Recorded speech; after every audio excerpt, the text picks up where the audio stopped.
Oh, wait, I'm gonna get, I was gonna get something to elevate it. Be right back. Okay.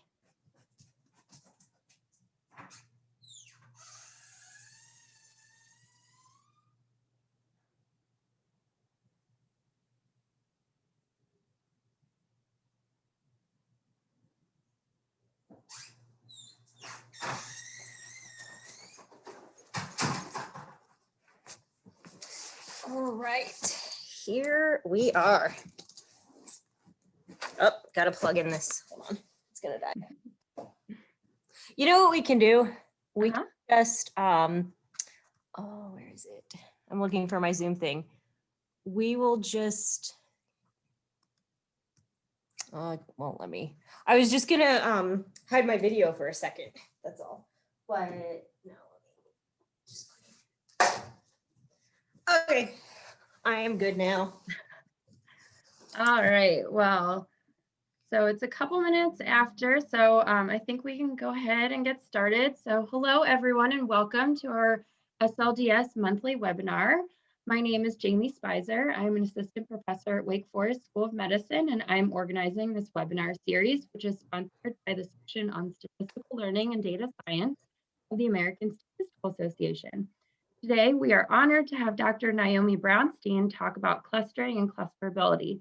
Dr. Brownstein is a biostatistics faculty member at Moffitt Cancer Center, and she's also very involved with the ASA Statistical Consulting Section and the Florida chapter. Dr. Brownstein's talk will be about an hour long, so please hold your questions until the end of the talk. We will have about 30 minutes for discussion. So if you do have a question during the talk, you can go ahead and chat it in and get it in the queue so that we can talk about it afterward. And just to let everyone know, the webinar is being recorded, and we will post a link for the recording on our SLDS website after it's available. So I'd like to thank our speaker, Dr. Brownstein, and the sponsor of this webinar, the Statistical Learning and Data Science section of the ASA. Dr. Brownstein, I'll turn it over to you. All right. Thank you, Jamie. So I want to thank Jamie for inviting me to come speak here, especially last minute. And I'm really excited to talk about clusterability, which is a topic related to cluster analysis that a lot of statisticians probably have not heard of. I had not heard of it when I first started researching the area. So I'm going to go into what happens in clusterability testing, how it works, and how to implement it at the end. So just a quick outline. Again, I'll go over the basic overview. I'll give some low dimensional results that we've already published, some pilot testing that I've been working now. We've been trying to see how this does in high dimensions, lots of simulations, some empirical data analyses, and then we've done some software implementation. So anybody who wants to implement this, it is either already ready to go or close to it. And then there's some more at the end if people have questions about theory as well. Okay, so the first thing is, what is clusterability, right?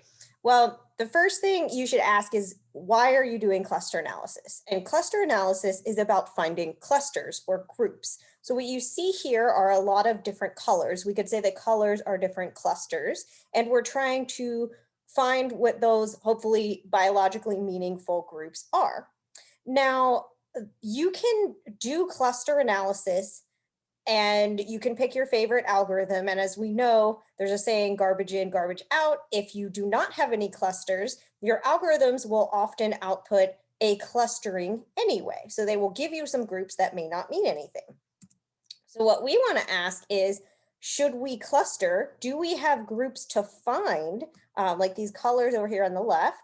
Or are we in the situation on the right where there are no clusters and we should maybe have some sort of metric or test that tells us maybe there aren't really detectable inherent cluster structure to find?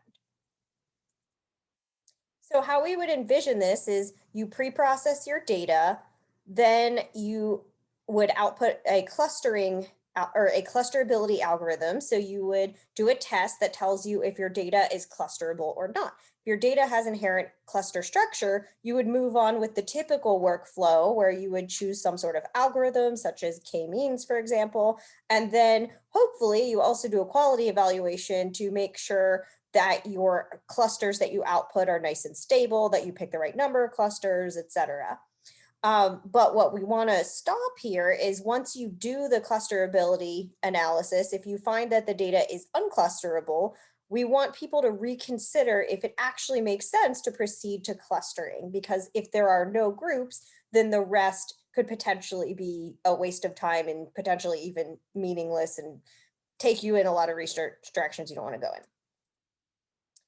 So how do we do a clusterability test? Well, this started out as a collaboration with a computer scientist I worked with at FSU and her student, Andreas Adolfsson. And we looked into a bunch of methods in the literature and also made some of our own. And the best performing ones, which I'll focus on most, fall into this framework. And so the first thing that you do is you reduce the data to one dimension. Unfortunately, it has to be one dimension. I'll get into that more later.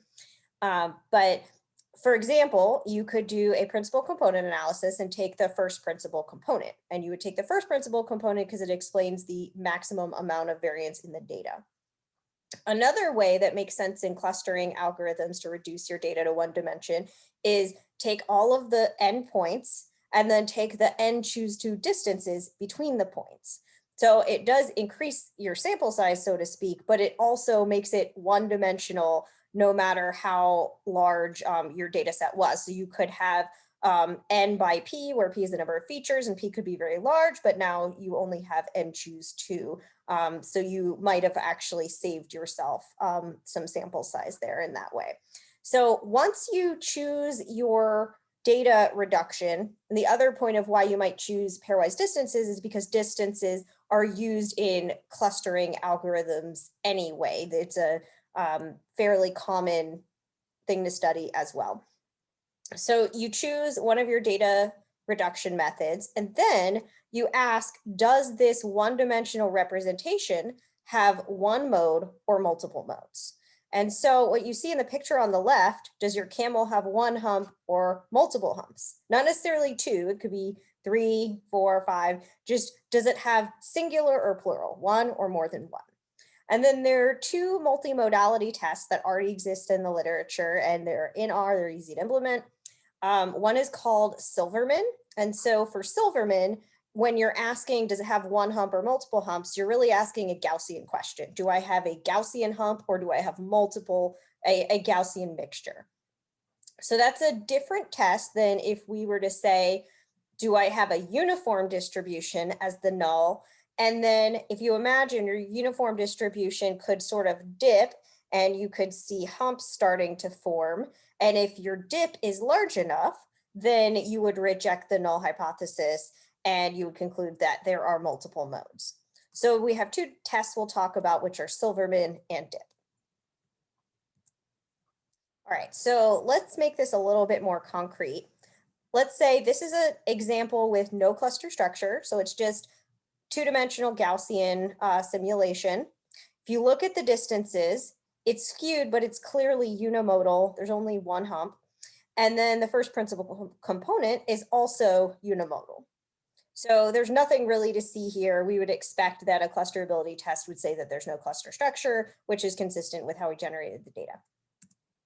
Now, if we generate it with two clusters, this is a very obvious simulation, but you can see there's a nice separation here between the within cluster distances and the between cluster distances which are larger. And so if you have that separation, that's indicating that there are different clusters rather than here when it's kind of all one thing. And then same thing with the principal component. If you projected this linearly as PCA does, then you would see that it is again multimodal.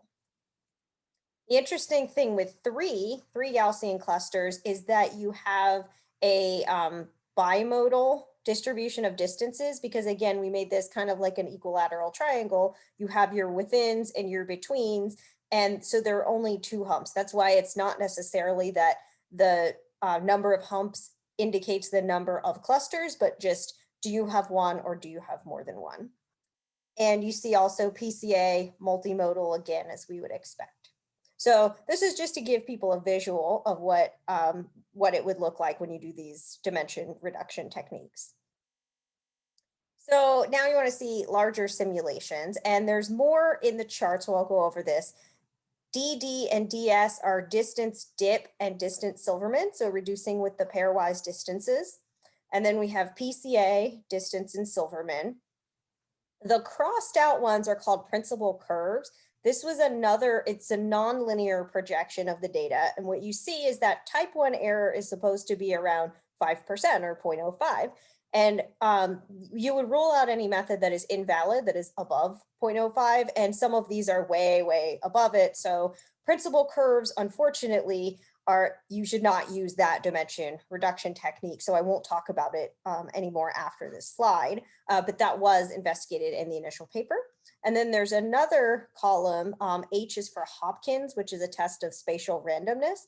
And this might have had a little bit of elevated type 1 error, but it wasn't too bad. And in other dimensions, it was okay. So you see we did 2, 3, 10, and 50 dimensions. And the moral of this story is that everything was pretty decently controlled. Again, you might have one scenario that was slightly elevated for PCA Silverman, but for the most part, everything is either for Silverman, it's very close to 0.05, and for DIP, it's a little bit conservative. DIP is known to be conservative, but the point is just for type 1 error, is it about 5% or less? And the answer is yes. So that's why those 4 methods were the initial 4 methods that we looked into and have a lot of information on. Okay, so then we expanded the simulations. Now let's see what happens if you have outliers or small clusters. And I'm sure as many of you know, clustering is a fuzzy problem. There's a saying that clustering is fuzzy, which means it's not always clear what the right answer, so to speak, is. So if you have a cluster and then you have one outlier, what would you consider that? Is that one cluster or is that 2 clusters? And depending on your application, either choice could be justifiable. And so it turns out that because DIP is conservative and Silverman is more around what we would expect, around the 5% type 1 error, generally Silverman has more power than DIP if you hold the dimension reduction constant. So what we see here is that the power is a little bit less for distance DIP than distance Silverman. And same thing for PCA DIP versus PCA Silverman. So Silverman considers you have one outlier, there is cluster structure because it wants to consider that different, whereas DIP does not. This is the proportion of the time that you rejected the null hypothesis. And then also with T distributions, these are basically all different forms of having small clusters. And you can see the closer it gets to a normal distribution, it kind of drops a little bit in Silverman, where Silverman's not really so sure anymore if it's approaching one cluster or multiple. And then just to point out, because we kept Hopkins along for the ride here, that it also tended to conclude in some of these cases that the outliers were clusters. All right, so now in clearer cases where we would want to conclude all of these are clusterable, we have power for 2 clusters and 3 clusters in dimensions, again, ranging from 2, 10, 50. And these kind of just indicate their informal ways that we said, like how far apart were they approaching each other, or were they starting to overlap, so to speak. And then the bottom one, was it a little bit noisier, did it have a larger variance?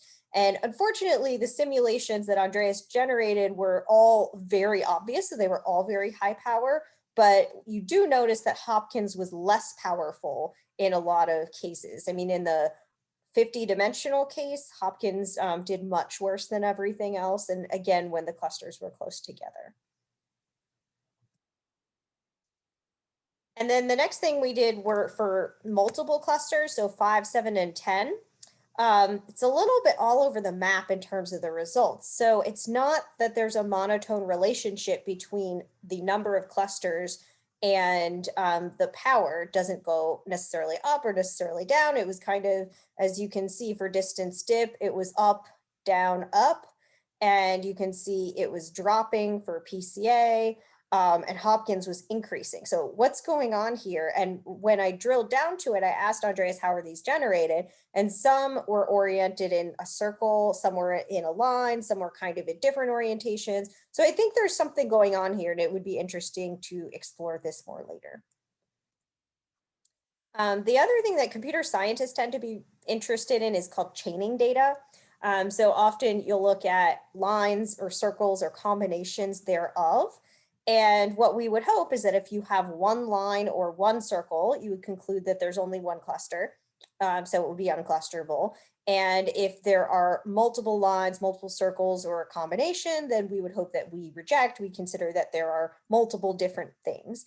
And the results here are fairly interesting. As far as the lines, we can see that the distance metrics did really well. They were able to detect that for either test, and they had pretty decent type 1 error for the lines. For PCA, they had decent type 1 error, but they didn't necessarily want to consider the two lines as separate, and that may be because PCA is a linear transformation, and so maybe it kind of caused problems that it was linear to begin with. If you look at multiple circles, what you see is that we have a lot of power for the distance-based methods, but for PCA, it was less, and Hopkins increased with the number of circles. Now, the interesting part is when you have one circle, the only method that considered this unclusterable was distance dip, and everything else considered that there was cluster structure. So it's hard to say if it's maybe having like a top and bottom or a left and right, and it thought they were different. But all of the other methods thought that there was something there, which we thought was kind of interesting. So if you're very strict and you say, I care about type 1 error and chaining data, then you're stuck with distance dip. But a lot of us don't really have that kind of data. So if that doesn't really bother you, then I think any of these 4 methods or potentially 5 may be okay. All right, so then we looked into some small sample data applications. Most of these were from the R datasets package. And so you may be familiar with some of them, such as IRIS is a famous data set in clustering. And the table reports p-values for DIP and Silverman, PCA, and distances. And for Hopkins, there's a randomization component. So this is the percent of the time that we reject the null hypothesis. So if it's high, then it's considering that it's clustered. And so what we see is that IRIS, we know that there are clusters there and all the p-values were really tiny. Hopkins rejected every time. So that was pretty clear that there's cluster structure. We knew there was, and all the methods found it. Same thing with Faithful. It's about the old Faithful, how often it erupts and the waiting time between. It's another famous data set. And again, you see pretty good results. Everything detected the clusterability. If you look at the blue ones, these are, again, from the R datasets package. They're just data sets that we looked into the literature for all of these. We were looking for evidence that people thought there were groups, or if they didn't say anything, then there could be groups, but we didn't have any prior knowledge of them. And it turns out in all of the ones that nobody ever talked about groups, the clusterability tests did not find any cluster structure either. So that was pretty interesting that that was consistent. And then the middle two, I'll show pictures for all of these. What you see that, again, the split between DIP and Silverman, you see that some say, well, they're outliers, I'm going to consider them as clusters. And the other ones say, no, I want to be robust against outliers. I want to consider this one piece. Let's look at these in more detail. Cluster for IRIS, we know that IRIS has 3 clusters. And it's 3 different species of iris flowers. And what we notice is when we look at on the left is PCA and on the right is distances. And you can see there are very clearly 2 modes in both of these data sets. So you might ask why 2 modes and not 3. And if you look at the clusters, I don't have that on this slide, but the species 2 and 3 tend to kind of clump together. And so you can't necessarily tell the difference between those 2, but you can tell that one is different from 2 and 3 for sure. Now here's faithful. Again, it's known to have 2 clusters, and we clearly found that it's unclusterable.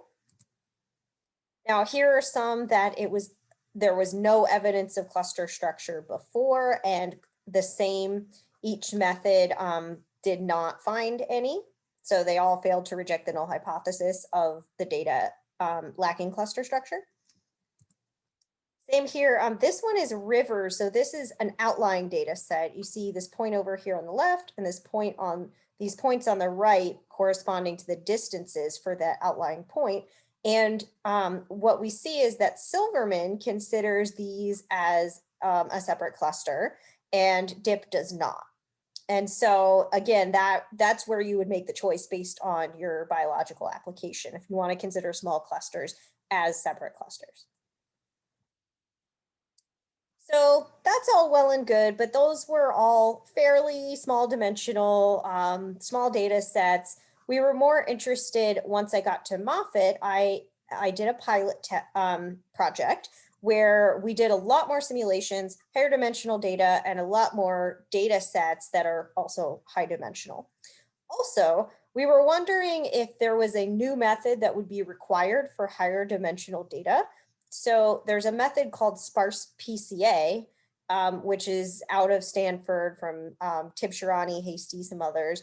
And we thought it might be reasonable to look into sparse PCA instead of PCA as a dimension reduction method when your dimensions are really high, particularly when you have many more features than observations.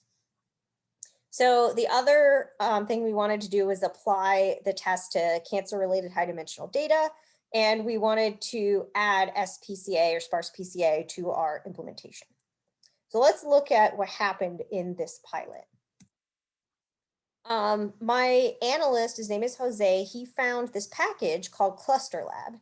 And Clusterlab simulates Gaussian clusters. It starts with them in 2 dimensions, and then it projects them out to however many dimensions you want. So you can see, here's an example with just one cluster. It's a linear projection of this into however many dimensions that you want. So this is only one of the cases, but we implemented, there are 12 cases, and the last 2 were fairly computationally intensive. So we just did 10 of them. And the other note about this package, we started using this in 2019, and since then it has been archived, so it's no longer supported by CRAN.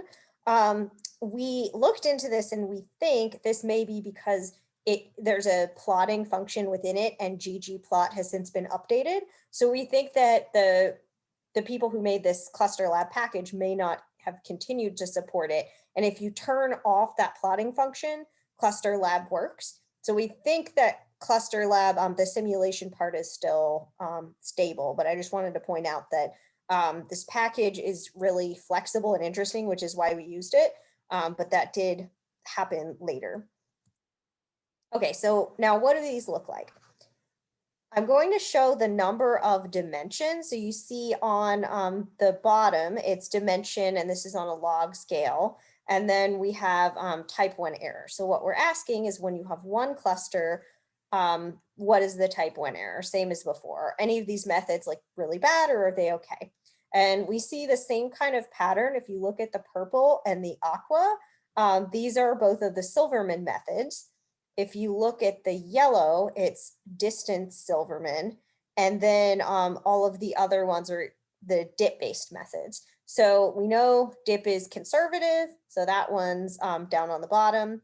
And then we see that distance Silverman has less a little bit less like lower type 1 error than Silverman, or than, I'm sorry, the PCA and sparse PCA methods.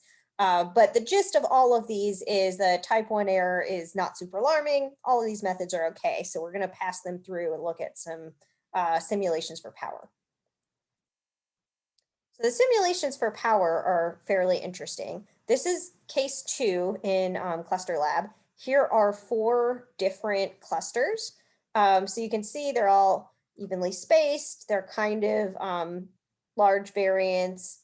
The ones on the if you separate them say you cut a line down the middle, you can see within each one, they're kind of approaching each other, but there's definitely a horizontal separation, at least visually.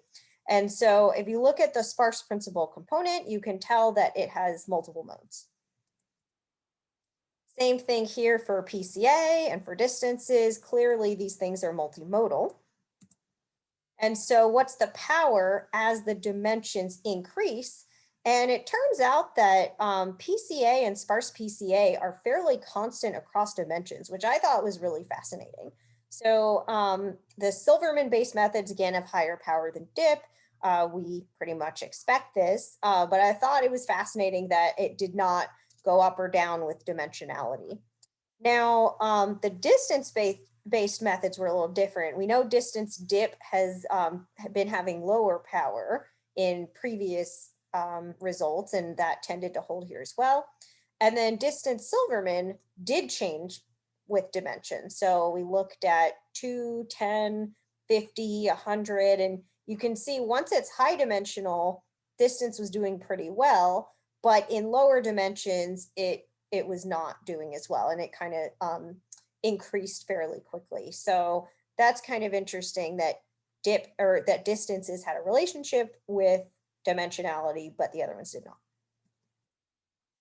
Now, here's another case. You can see 4 clusters still, but they have different variances.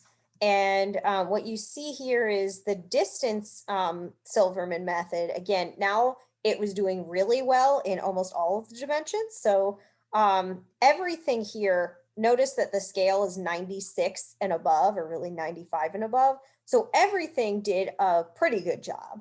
The lowest ones in this case, interestingly enough, were the Silverman ones. So that tells me that really this is probably just kind of noise and everything was probably doing pretty well.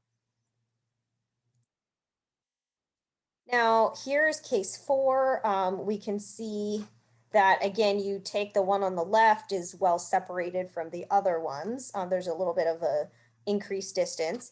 And so now we see a different relationship that as the dimensions increase, the power increased for all methods, which again is a little different from before. And if you notice the scale, these are pretty stark and strong differences. So again, I would have expected, it's possible that before I started this project that in higher dimensions, things might have fallen apart, but thankfully they actually didn't. Now here's a different case that's a little interesting. We have one cluster, the red one, that's a little bit smaller than the others. And for distance, you see kind of a curved pattern where it goes up with dimensionality. And then with the PCA or sparse PCA methods, you see it kind of starts out okay, and then it goes down.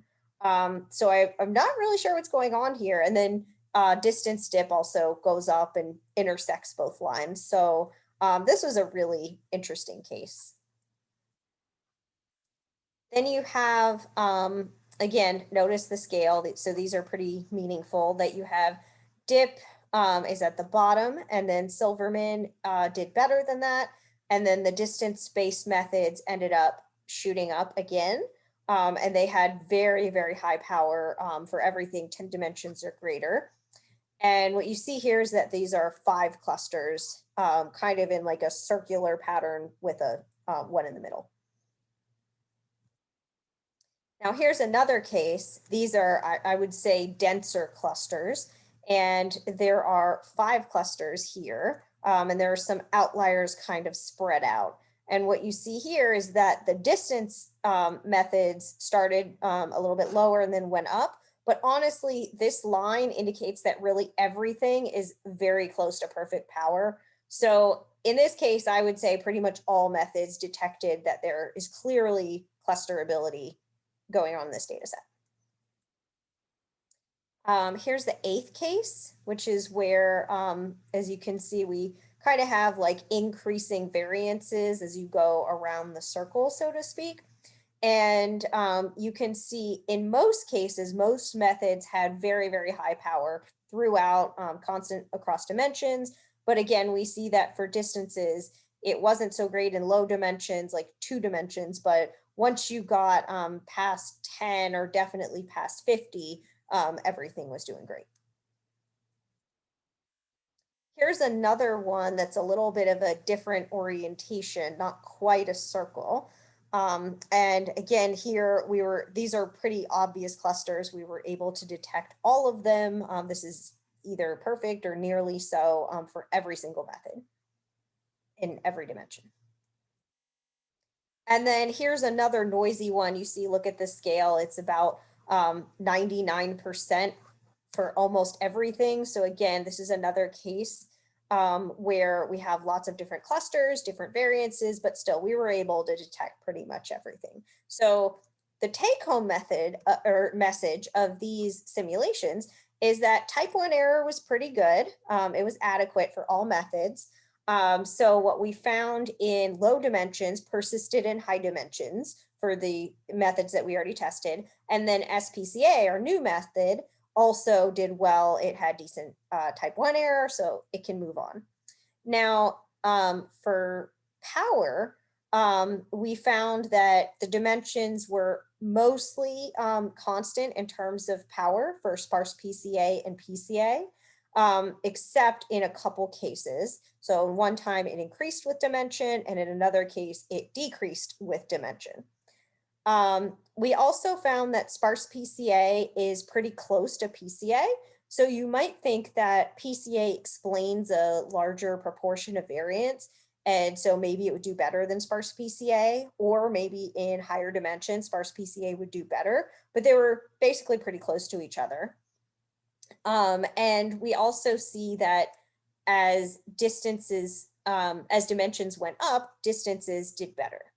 And then what we saw before also persisted, that methods using the Silverman's test had higher power than methods using DIP, which makes sense because there's a paper that shows that DIP is conservative. And there is a correction, it's just not implemented in R, which is why we're not able to use it. Now, you may be curious about runtime. I have a lot of different plots, but they're not going to be shown today for the sake of time. The gist is that obviously the higher dimension you have, the higher the runtime, the longer it takes. The more clusters you have, the longer your runtime takes.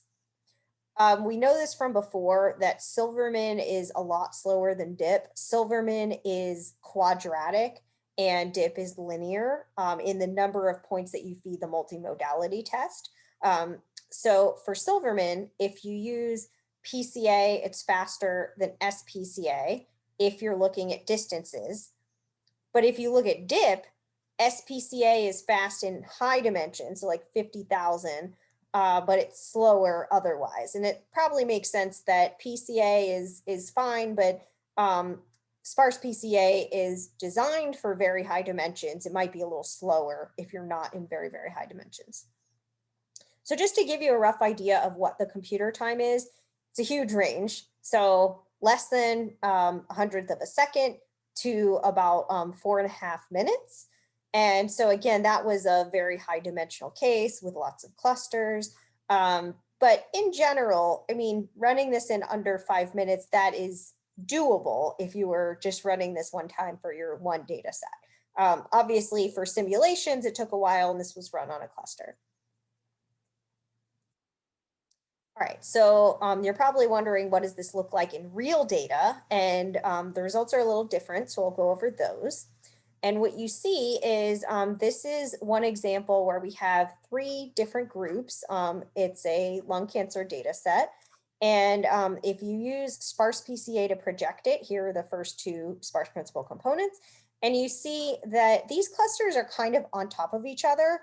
And if you like imagine that there's no color, it kind of looks like one blob, at least to me. And so there are clusters, and you can kind of see that maybe they're a little, you could draw lines where they separate from each other, but the purple is kind of all over like the red and the green. So it makes sense that if you look on the right, there's not a clear, there's only one mode, not multiple here. Same thing if you look at the principal components, it's about the same shape. And if you look at the distances, same thing. So this was a pretty large data set, 3,800 proteins, 10 tissues. Because the groups were so closely packed, unfortunately, all methods concluded that this was unclusterable. But I think that this actually makes sense given that it might be just tough to disentangle those clusters. So here's another data set that's kind of similar. You can see that maybe there are separations between the colors, but they're pretty closely touching. And so we kind of see over here, if you squint, maybe there's multiple modes, but it's not very clear. I mean, I think it makes sense to say that there's only one. Same thing for PCA and for distances. And so all methods, once you run the statistical test, all of them failed to reject the null hypothesis, concluded that the data was unclusterable. And now this is an RNA sequencing data set, 1,750 genes in 50 glioblastoma tumors across those 4 groups. So it was not able to detect these closely packed clusters. Now let's look at a different one. This is the pan-cancer data set, and you can see there are 5 groups. And you can see the green is pretty well separated from all the other ones, and the red is pretty different. And so now, if you look at the first principal component, you can see a clear separation in that first principal component. And same thing with the sparse principal component, regular principal component, same story. The interesting thing is that distances were not able to detect that. So if you're summarizing this data set, it's a pretty large data set, 20,000 genes, 800 tumors, 5 tumor types. You see that there was that one type of cancer, the kidney renal clear cell carcinoma, separated from the rest of them. And so when you use PCA, we detected clearly, when you use Silverman, you were able to detect those clusters. When you use DIP, if you were strictly using a 0.05, you would fail to reject it, but this is a pretty borderline result. And then for sparse PCA, you were able to detect it very clearly for both of them. But for distance, it was not even close. All the p-values were huge.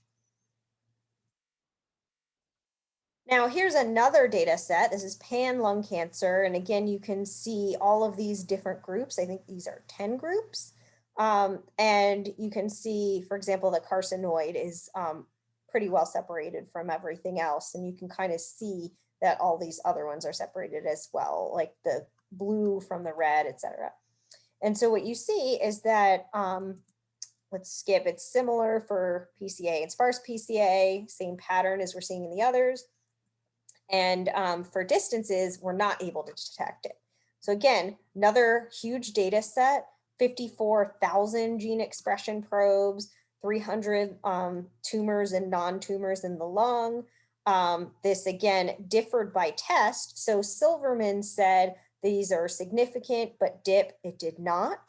Same thing for sparse PCA, and distance found nothing. The last data set we looked at was for single cell data, and my collaborator who works in single cell data said generally people don't run single cell experiments unless you expect the groups to be very strongly detected, because otherwise they wouldn't waste money on the experiment. And so what you can see here, this is the first sparse principal component,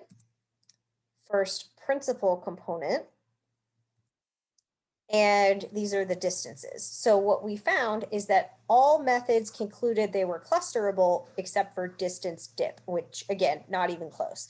So if you think back to the simulations in both high and low dimensions, what we found is that distance DIP generally had the lowest power compared to everything else.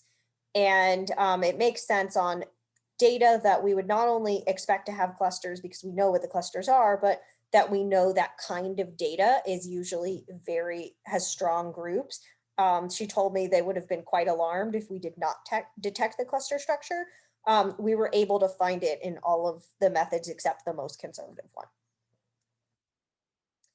So there is, I forgot, there was one more data set. This is from Jose's dissertation. This is a little bit different than the others. So this is the first investigation of non-Euclidean distance. In all of the previous examples, I was just strictly looking at Euclidean distance between each pair of points.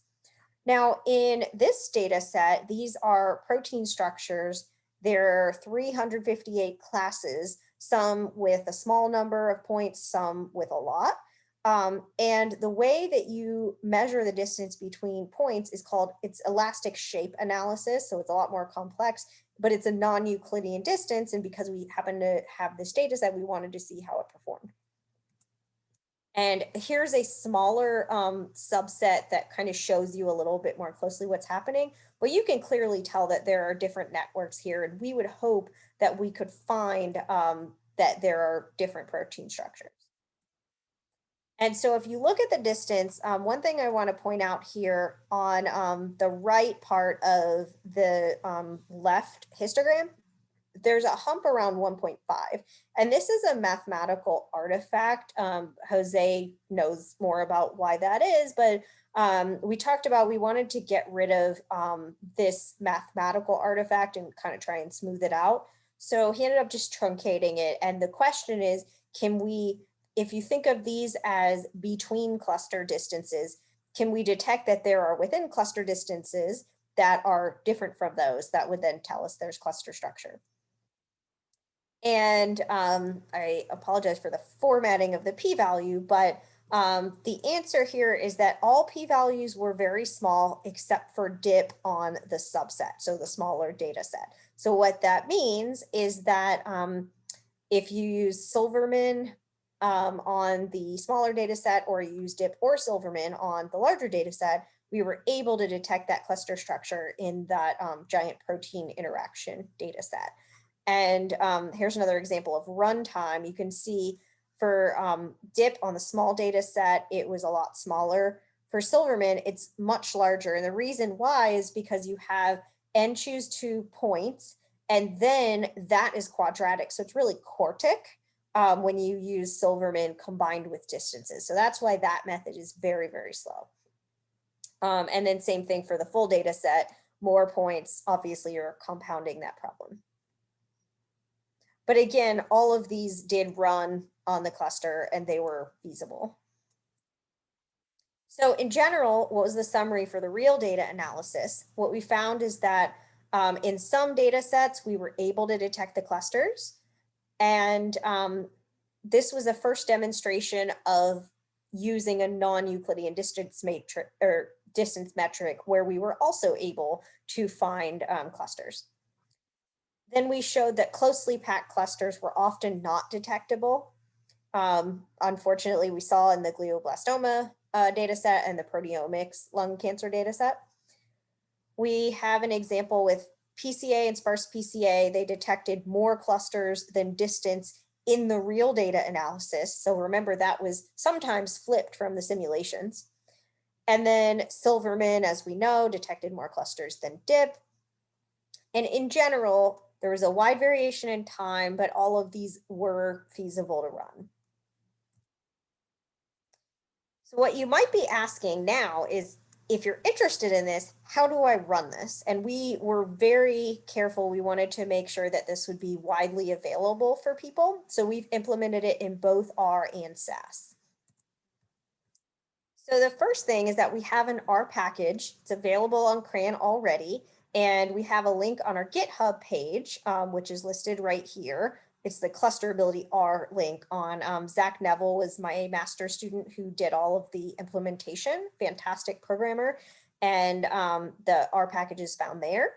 We have tests in SAS, which he created a similar SAS macro to do the same thing. And in order to do the clusterability testing in SAS, I'll go over, you have to talk to R to make it happen. He used the functionality in R and called it within SAS. But SAS itself did not have multimodality testing. So we had to create macros for the multimodality testing first. There's a paper on that that I'll list in the references. But if you want to go ahead and download those multimodality tests, if you have a one-dimensional data set, then you can already go ahead and download that as well. We don't have sparse PCA in these yet. because these were made before the pilot started. But we do want to add it soon, and we're working on adding it to R now. So what do you need to run these macros? If you're an R user, all you need is to open R, have a reasonably updated version, hopefully the latest version, but I believe it's 3.4.4 or higher. I would have to check the paper. Point is, you have R, you download the package, you load the library, you can use it. Now for SAS, it takes a few more steps, but you mostly need to have a reasonably updated copy of SAS 9.4 or greater. And you also may need to check the sub version and potentially some administration privileges. You need R, even if you're a SAS user, you don't know R, it's okay, but you do need to have R installed on your computer. And then there's a file called the configuration file, which I'll show on the next slide, that we'll need to edit. And then once you edit that, you tell it that you can talk to R within SAS. Then you download and you run the macros, and that's it. It's pretty simple. So in Rlang, this is the option that you need to edit in that config file. So you can see if you open your SAS configuration file, it has some comments and it has some options that you should not mess with.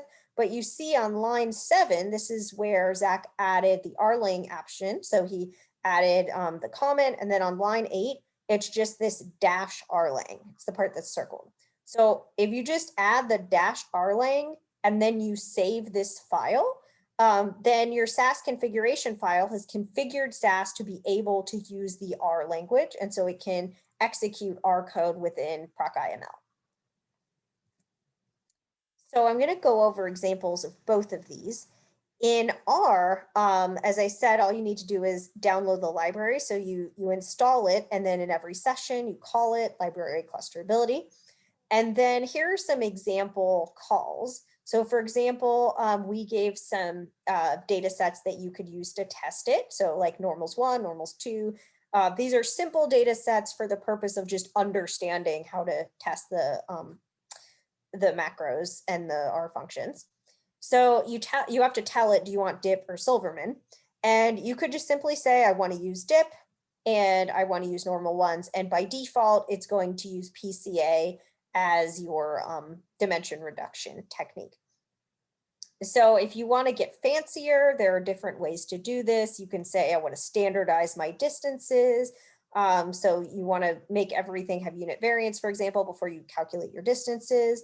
You can say, I don't want to do that. So standardize equals none. You can say, I want to use distances instead of PCA. If you're using Silverman, you can set the seed so that it's reproducible within your session and on your computer. And then you can do the same thing. You can set many more options. So it can be fairly simple, like line 1, or, there are lots of options. And we have a paper that talks about all of this. Now in SAS, you would, again, set your SAS configuration file with that -rlang option. Then you run these macros. So we have, you would download from the GitHub page the SAS macros, save them, and you point your library there. And then once you've done that, you can run code similar to in the previous one. So you can say, I want to do one norm. So I'm going to skip to the bottom. You can say, I want to do normals 1, test equals dip, reduction equals PCA, and then you tell it a folder. Now, if you go up to the first 2 lines, this is from our previous paper where if you had a one-dimensional data set, you don't need to reduce it. So you could skip straight to the multimodality test. So just dip or Silverman. And again, these were similar data sets, but they were existing ones that we provided within SAS that you could test these. You can set the seed, etc. So here's an example of what this looks like. You can see one norm is a single cluster. So we would hope that we fail to reject here. We want high p-values. And you see it says, okay, I have one norm. The null hypothesis is unimodal. The alternative hypothesis is non-unimodal. So it gives you your test statistic, your dip statistic, and here's your p-value. And as we expected, it's very high. Excuse me. Here's another example with Silverman. So it tells us we're using Silverman's critical bandwidth test. It tells us we set the seed. Now there's an option in there about whether you need an adjustment to your p-values, and there's a paper that refers to this. And so if you, I believe the default is to adjust it based on this paper since it's implemented. And so it says, okay, here's my null hypothesis, unimodal, alternative, at least bimodal. And again, as you see, p-value is high, and here's the randomization, and it should be reproducible because we used this seed that we set here. So these are the type of visual outputs that you would see in either SAS or R. And what we were very careful to do, in R, it's pretty simple looking like this, but in SAS, you would get notes, warnings, errors as appropriate. It should be pretty user-friendly that the user, other than editing the configuration file to talk to R, the goal is that it mostly is for SAS users. So it mostly looks like you're only in SAS. Okay, so in conclusion, I've talked about these clusterability methods. We want to make sure that we run them before we do clustering, so before we do cluster analysis. These methods are independent of whatever clustering method you would choose later. So it doesn't require you to say, choose, I'm going to do k-means. How does this work within k-means? So that's in contrast to certain validation metrics, which says, I did a cluster analysis. I used X methods, such as k-means. How did I do with these clusters?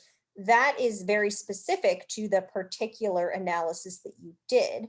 Whereas these are sort of a beforehand that it doesn't depend on whatever choice you would make later as to the specific algorithm. These reduce to one dimension regardless of the original dimensionality. And the reason they do, just to recap that, is that when you implement these multimodality tests, there's a sort function in them that, and thankfully Zach found that. And so this sorting will squash your data set. So let's say you have a data set that has n observations and p features.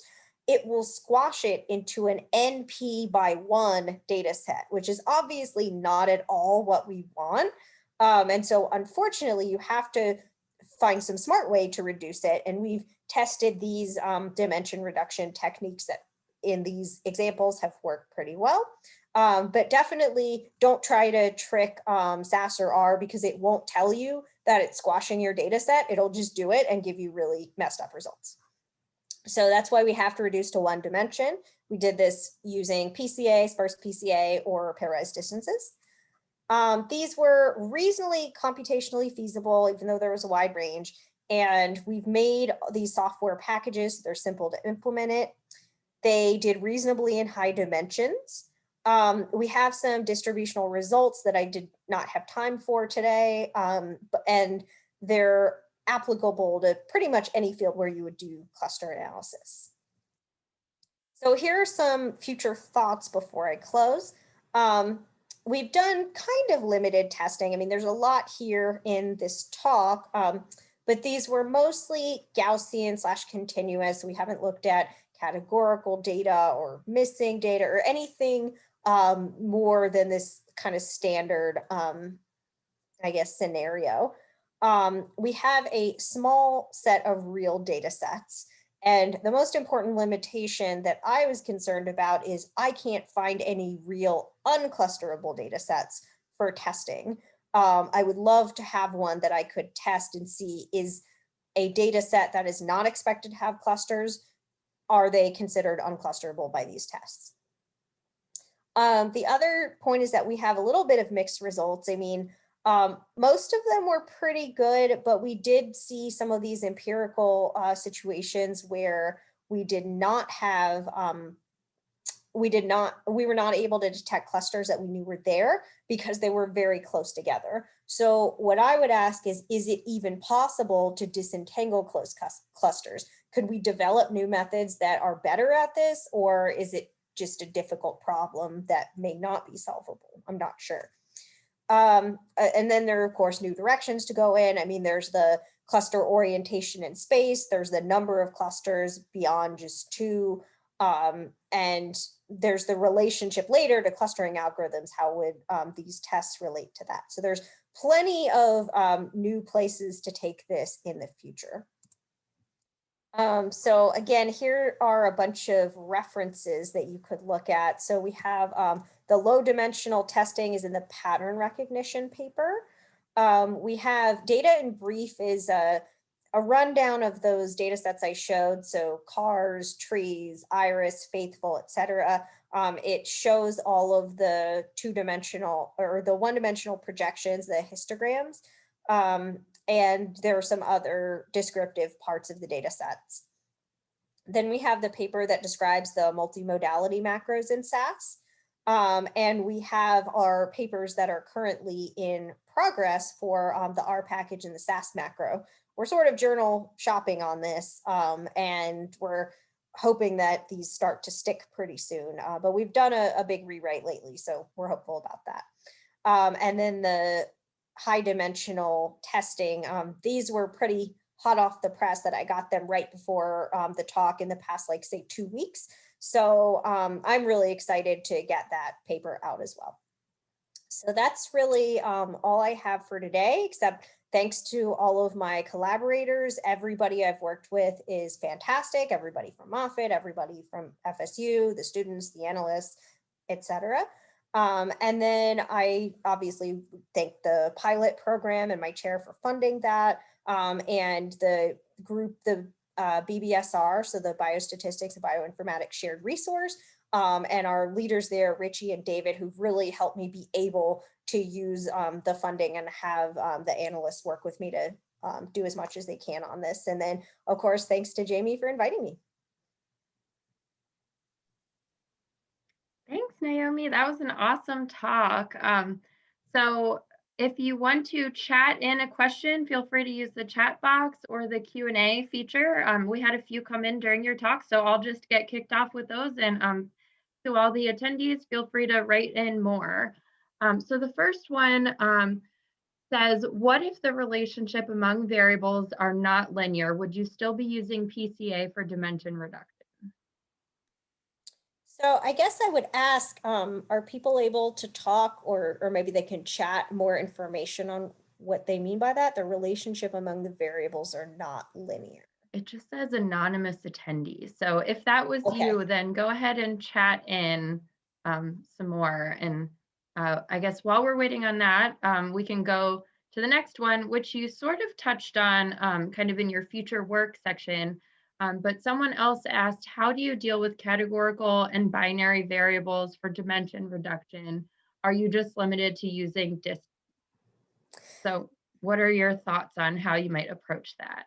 Yeah, that's a really good question. There was a point where I kind of sat down and started to do a literature review, but it was clear that it was beyond the scope of the time I had available, especially this was right before I moved to Moffitt and my time really shrunk since then. So I think there are, I would try distances. As you mentioned, I would not try like PCA or anything like that if you're binary. I think there are methods. What I would probably do is look at the literature for categorical clustering and see if there's something there to pull. I mean, that's kind of what I want to do for a future grant. So if this person wants to talk to me offline, like I would be happy to talk more about this. But there's nothing available right off the shelf besides distance at the moment. Okay. Another one came in from John, who said, what if cases are clusterable on one key variable out of a very large number of variables, but clusterability is obfuscated or washed out by non-clusterability on all the remaining variables? Should clusterability also be tested one variable at a time? That's a good question. I mean, I would worry about multiplicity in testing one variable at a time. So I personally would not want to do that. I mean, I've thought about this a little bit in that Jose and I have talked about using like ensemble methods or something to try and say like maybe you in theory could come up with a situation where maybe it shows up in the second sparse principal component, not the first, or something like that, or just as you say in one variable but not others. I mean, one way you can get around that potentially is standardizing your data set. So especially if you're using distances, there's some literature that says you should probably standardize your data set. And that way, if like the scales are really off between the different variables, you don't want one to just like dominate the other just because it's measured in a different scale that happens to be larger. So standardizing is potentially one way to get around that. But yeah, I think there's some more work to be done to figure out how to get around that. And I mean, I'd love to go beyond just the one dimension, but from a practical point of view, we're not really clear on how to do that without running into a multiplicity problem. So I have kind of just like a simple question. So, say you're working with someone, they bring you a data set and, the setup is clustering. You showed a lot of different tests, for different scenarios. How do you approach like where to start? Do you do a bunch of tests and then compare results, or do you just pick one and stick with it? Kind of, what's your basic process for starting the clusterability testing? This is a really good question, Jamie. In fact, this is one of the additions that we've been adding to our paper to make this a little bit clearer for people. So the first thing I would say is before you touch your data, ask yourself how much do you care about like small clusters. So if you have something like, if I were to go back to some of these like obvious outlier scenarios, how would you want to handle like rivers, for example? Would you want, let me find it. Would you want a data set like this to be a cluster or not? And if you do, if you say, yeah, I want outliers to be clusters because there might just be a couple of them, but I think they're important, then I would encourage you to use Silverman. If you are very strongly against that, you're like, oh, no, I don't want outliers. I don't want just one or two outliers to just like change everything. Then, and you're like very certain about that, then I would encourage you to use DIP. And as we said, DIP kind of, you have a reduction in power, which is probably due to, there's a paper that says like, oh, you should implement a correction to the DIP test. And we think it's very possible that you may gain that power back if you implement that, but nobody has. That's not in R, unfortunately. So that's open work. We don't know about that yet. But I think that's the first question I would ask, DIP versus Silverman as of right now versus, if you want to do that. If your data set is really huge in terms of N, so the number, your sample size, number of observations, you might want to think twice about distances because your computational time is going to shoot up. And also, we're still kind of synthesizing like DIP or distances did really well in the simulations, but really badly in practice. So I personally might encourage people to not use distances if your data is like reasonably large. I might lean towards either PCA or sparse PCA. And especially if you're looking at something like 50,000 genes or something like that, you have a huge number of features. I might lean towards sparse PCA in those cases. Or PCA would probably be fine as well. So that's kind of, we're still formalizing it, but that's how I would start to think about it. I would not want to just say, well, what did all of them say? And I pick my favorite. I might say, I'm going to consult both of them and write, well, this one said this and that one said that, and be honest about it. If you run multiple. So if you say, well, I want to run DIP and Silverman on the same reduction, or I want to run all of them and just see what they say to see if there's a clearer picture, you could do that, but I wouldn't say, well, one of them found cluster structure, none of the other ones did, or something like that. So I would think like standard statistical practice, think before you do it, make your plan before you start running the tests, write about what you found in a complete manner. Good.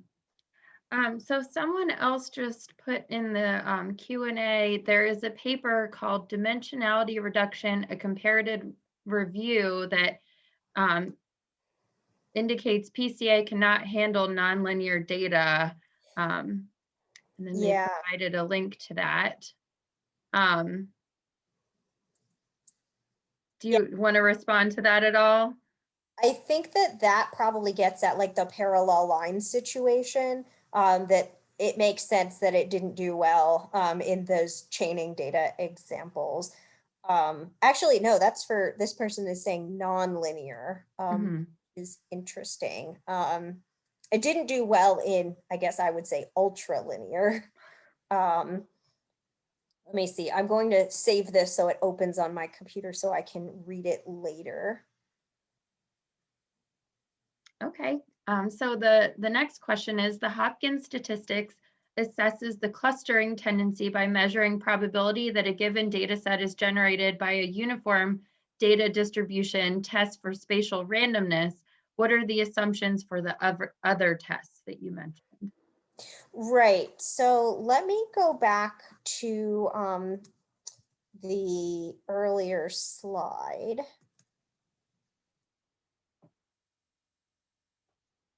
Trying to minimize the Q&A, but that's okay. Okay, so this one right here, you can see on the right, the null hypothesis for Silverman is Gaussian. So that's why it has such different behavior, because you're asking like, do I have a Gaussian, I guess, uniform piece? Or by uniform, I mean one Gaussian, like it's all the same Gaussian, versus do I have multiple Gaussians? That's the only way, that's the only alternative to the null hypothesis is multiple Gaussians. So that's what Silverman is asking. And that's why it very easily finds outliers, because it says, oh yeah, that's another Gaussian. That's a different part of the mixture. For DIP, it says, so it assumes unimodal, but there are places that hint at assuming uniformity as well. So the uniform distribution, which is why there's a picture of that on this slide. And that's why we talked about like the DIP. So if you imagine uniform and then like it kind of shrinking if you had multiple, multiple modes versus, okay, my DIP got smaller and smaller and smaller and approaches uniformity again. That's sort of the assumption of the DIP test is you start with uniform, and the alternative is you're not uniform, that you have a big dip that's messing up the uniform distribution. So does that answer the person's question about the assumptions? Yeah, I think that was helpful. So we'll give it one more minute, but I think those were all the questions that have come in so far. So if you have another one, go ahead and chat it in or put it in the Q&A. And I'll just read this. Leah commented, really enjoyed this talk. I need to drop off, but I hope I will be able to find this later. So she probably already left, but yes, we will be posting a recording of this talk on our webpage. And I'll send that link out. And I should probably also mention that our next webinar is going to be April 29th, again at 2 p.m. Eastern. So I guess seeing no further questions, I again want to thank Dr. Brownstein. This was an amazing talk.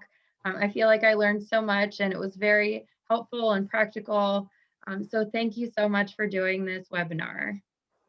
Thank you, Jamie. And if it would be helpful, as we have the links in the back of the slides at the references page and the GitHub links and all of that, so you can find the papers where we've talked about this in way more detail.